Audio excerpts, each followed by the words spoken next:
রামধনু আমাদের সকলের প্রিয়। আকাশে এই 7 রং দেখে মন আনন্দে ভরে ওঠে।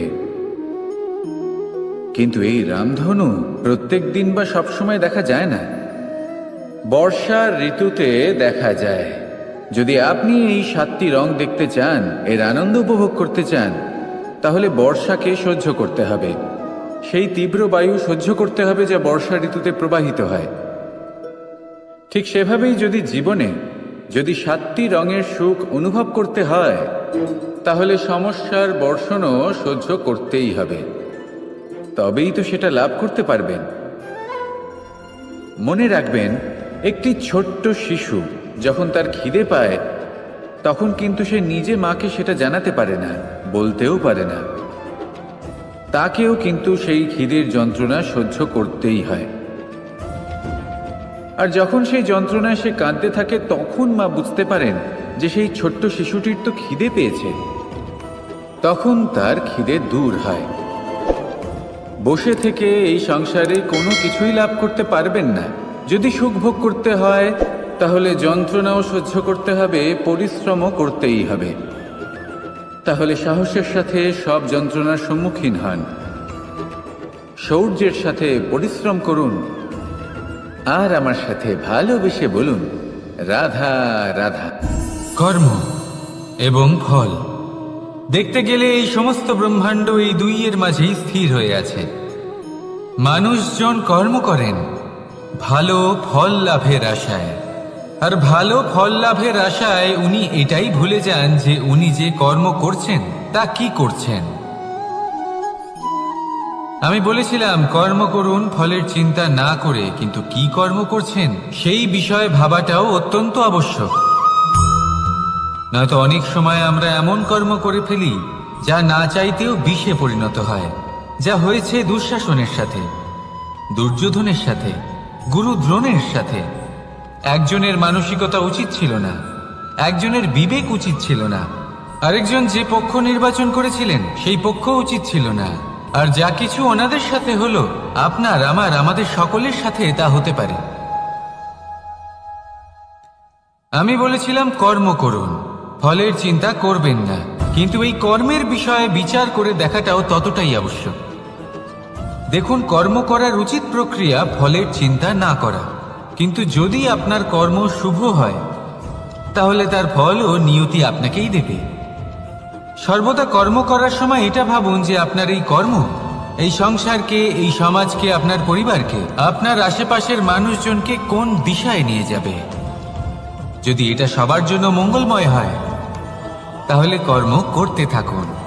আর হ্যাঁ, নিশ্চিত রূপে ফলের চিন্তা করবেন না। আসুন আমার সাথে ভালোবেসে বলুন, রাধা রাধা। পরিচয়। এই সংসারে প্রত্যেক ব্যক্তি নিজের পরিচিতি অর্জন করতে চান। পরিচিতি অর্থ এটা নয় যে আপনার নাম কি। পরিচিতির অর্থ হলো এটা যে প্রত্যেক ব্যক্তি এটাই চায় যে এই সংসার আমাকে চিনবে, জানবে, আর আমাকে সম্মান করবে। কিন্তু এই সব অর্জন করার পূর্বে এটা বুঝুন যে এই পরিচিতির আসল অর্থটা কি। যদি কোনো ব্যক্তি এটা বলেন এর পরিচয় হলো এটাই যে সে একজন ধনী পিতার পুত্র, তাহলে সেই পরিচিতি পুত্রের নয়, বরং তার পিতার। যদি কেউ এটা বলে যে সেই ব্যক্তির পরিচয় হলো সে খুব সুন্দর, তাহলে সেই পরিচয় হলো তার রূপের, সেই ব্যক্তির নয়।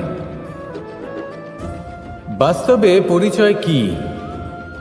আপনার সান্নিধ্য লাভ করে কোনো ব্যক্তি কি অনুভব করতে পারে, তার কি ধরনের অনুভূতি হয়, আপনার পদ, আপনার সম্পত্তি, এই সব কিছুর ঊর্ধ্বে হলো আপনার আসল পরিচয়।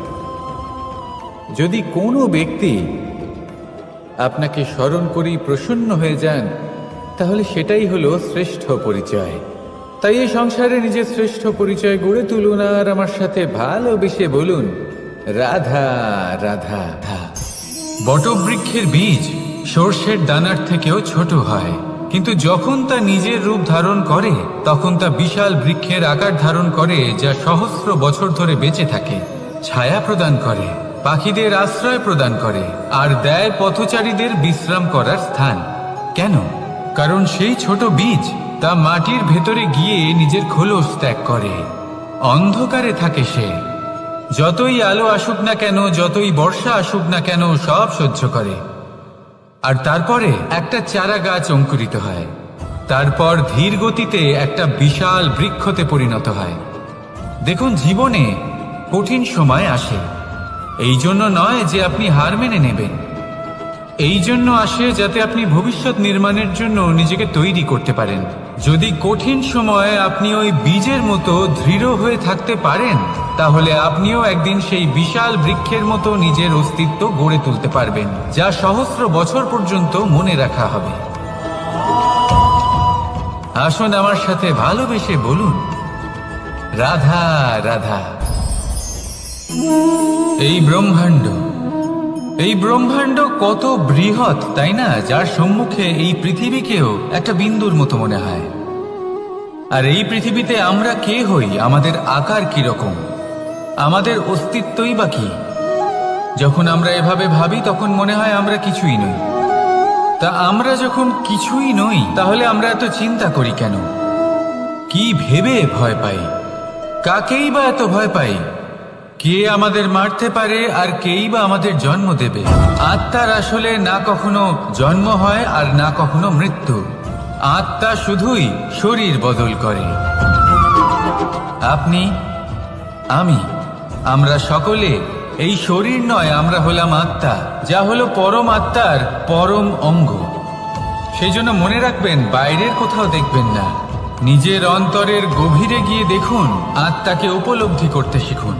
ক্লেশ, ভয়, চিন্তা, এই সব কিছুর থেকে নিজেকে দূরে রাখুন, তাহলেই উপলব্ধি করতে পারবেন পরমাত্মাকে। তাহলে আসুন আমার সাথে ভালোবেসে বলুন, রাধা রাধা। পরিবর্তন এই সংসারের শাশ্বত নিয়ম। কোনো রাজা নেই যিনি চিরকাল রাজা থাকেন, কোনো ধনী ব্যক্তি নেই যিনি চিরকাল ধনী থাকবেন। এই সংসারে সূর্যের স্থান নেওয়ার জন্য চন্দ্রিমার আগমন ঘটে। কোন স্থান যাকে পতিত বলা হয়েছিল, সেখানে মহল তৈরি হয়েছে। কোন স্থান যাকে আজ মলিন বলা হয়েছে, কাল সেখানে মন্দিরও স্থাপন হতে পারে। কোনো ঋতু চিরকালের জন্য থাকে না, কখনো সময় চিরকাল একরকম থাকে না। আজ যা আপনার কাছে রয়েছে, কাল অন্য কারোর ছিল। আজ যে আপনার কাছে রয়েছে, কাল তা অন্য কারোর কাছে চলে যাবে। আপনার সাথে কিছু থাকলে তা হলো আপনার কর্ম, কিন্তু সেই কর্মের পরিণামও আপনার নয়। আপনি শুধু কর্ম করুন, বাকি সবকিছুই পরিবর্তনশীল। কিন্তু সেই পরিবর্তনকে দেখে ভয় পাওয়ার প্রয়োজন নেই, তাকে স্বাগত জানান। যদি আপনি হাসি মুখে সেই পরিবর্তনকে স্বাগত জানান, তাহলে এই পরিবর্তনও হাসি মুখে আপনার সাথে থাকবে। আসুন আমার সাথে ভালোবেসে বলুন, রাধা রাধা। সঞ্চয়। মানুষের যখন থেকে বোধ বুদ্ধি হয়, সঞ্চয় করতে আরম্ভ করে দেন। সঞ্চয় করতে থাকেন ভোজনের, সঞ্চয় অর্থের, সঞ্চয় শক্তির। নিজের জন্য করেন, নিজের পরিবারের জন্য করেন, নিজের স্ত্রীর জন্য করেন, সন্তানের জন্য করেন, সন্তানের সন্তানের জন্যও সঞ্চয় করেন। সঞ্চয় করার জন্য ওনার কাছে অনেক কারণ রয়েছে, কারণ উনি এটা ভাবেন যে এই সঞ্চিত শক্তির জন্য কেউ ওনার কোনো ক্ষতি করতে পারবে না।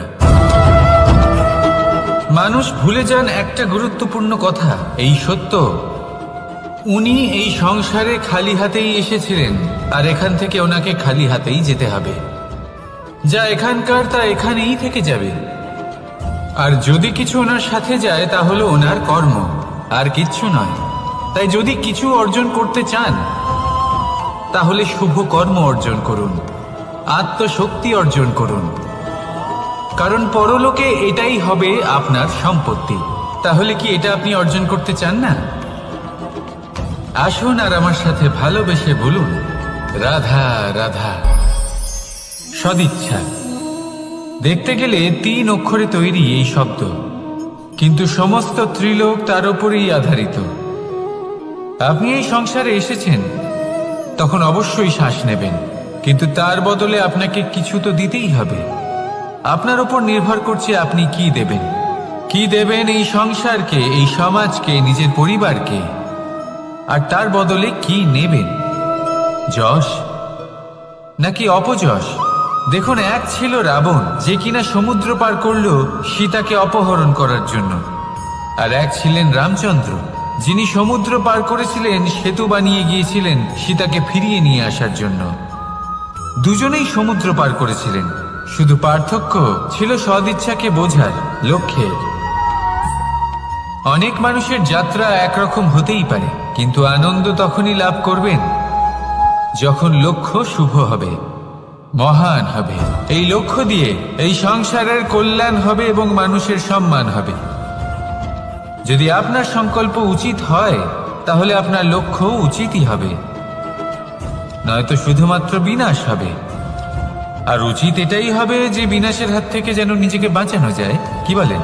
তাই জীবনে যে লক্ষ্য স্থির করছেন, মনে রাখবেন তা যেন শুভ লক্ষ্য হয়। যদি এরকম হয়, তাহলে আপনার যাত্রা, আপনার জীবন দুটোই শুভময় হবে। আসুন আর আমার সাথে ভালোবেসে বলুন, রাধা রাধা।